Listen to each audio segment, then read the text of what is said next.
Have you ever read any Teilhard de Chardin? You ever read any of his? No, I haven't. Oh, you will love him. He's great. This is a great book called The Phenomena of Man that I've been reading, and it is fucking awesome because he's a Jesuit priest, but he's really into evolution, like really into tracing.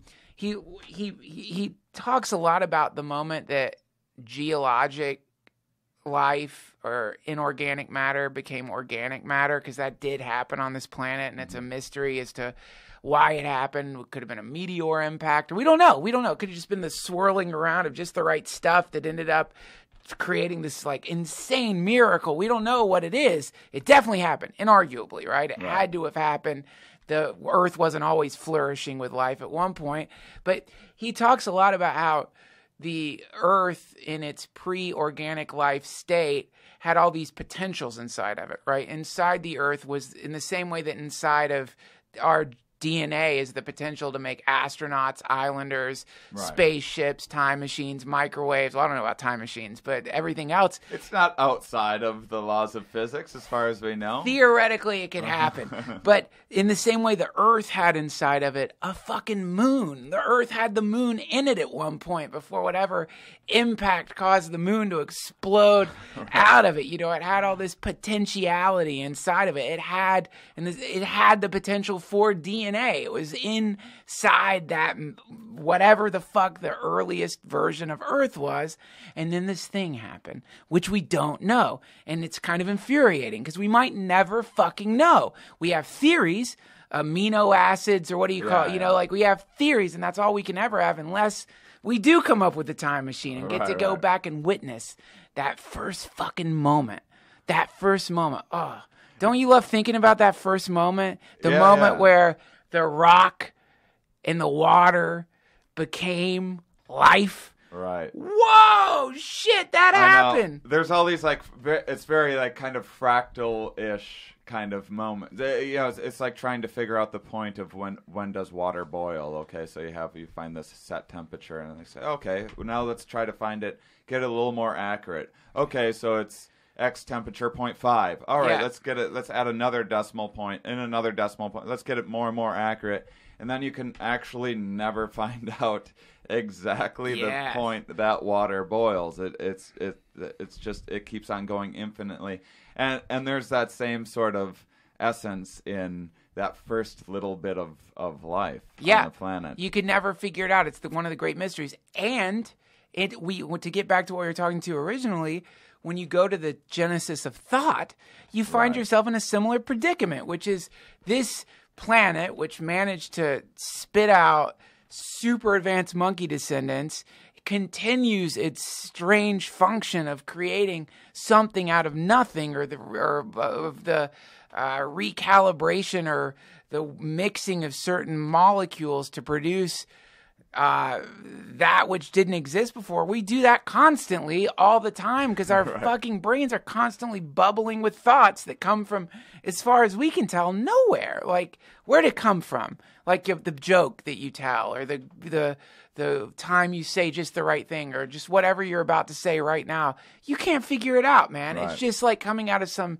general sense of momentum or something. It's just rising out of the nothing. Yeah, I mean, I guess I think about that a lot, about how the genesis of ideas and where they go and but it seems like there are some kind of neural patterns in there. So, you know, you picture in your mind's eye, you can picture like a square or a rectangle or a circle. And this happens pretty quickly, right? Yes. But then if you want to picture something like more complex, like say a bathroom, what would happen is you would maybe picture like a bunch of different, there's a lot of like, what is a perfect bathroom? You know, is it public or private, or, you know, there's a million different, it starts constructing all of these pieces like in your mind as you're doing it.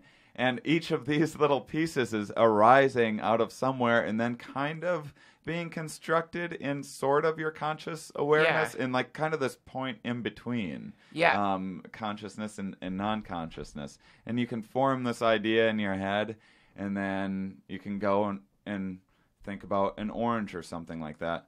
and the bathroom just goes away. Yep. It like doesn't exist in your consciousness anymore. And then you can bring that back, and it's maybe back where it was last, where you assembled it. Like a better example of this is you have an idea for a joke, say. Yeah. You think of an idea for a joke, and it's like, well, I don't know why I bothered to write this down. It's a shit idea. Yes. Whatever. The idea goes away, and then a month later, it just pops back into your head out of nowhere, like the best joke you've ever written. Yeah, better. And it's so much better than it was. It went into your consciousness like this homeless, drunken degenerate, and then somehow popped out wearing this fancy suit with a top hat and all ready to go and ready to perform. And so what the fuck was that idea doing? Yeah. When it was down there? And I often think about, because we were talking about DMT before recording, is that I wonder, especially since doing DMT a bunch, it makes me think about this a lot, is that so our environment, our conscious environment, is getting information from outside of ourselves. We're getting the light bouncing off of the walls in here is going into my eyes, and that's forming my consciousness as environment. Yeah. But what is the environment like in the non-conscious and say we did have kind of these 7 subselves, just as a metaphor. Yeah. Say you had kind of these things in there that take shape, like the shape of an idea. Then how? Like a good example is if you want to remember something, they tell you, like, say you want to make a grocery list. I got to go and get some stuff from the grocery store, so I need like some razor blades and I need some Drano and some bottles of water, and then and you construct a story in like an outrageous story in your head of like.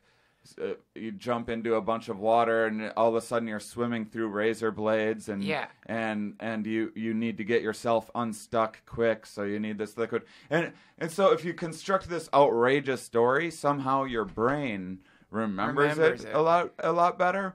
And so I think like these ideas are kind of going down into this visual processing area, and they're constructing these kind of neural patterns that I think take shape like down below and almost create their own worlds. Yeah. And so I think there are like these beings and things like that are actually just these various subselves with different tasks within our mind, and it's just that environment looks completely different and insane than the environment that we're used to. Right. And it would make sense to have it be like a very fractal-ish world. I mean, that's the best way to communicate a bunch of information, would be a bunch of like holographic fractals would be a great source of, because you can fit an infinite amount of information into a finite space.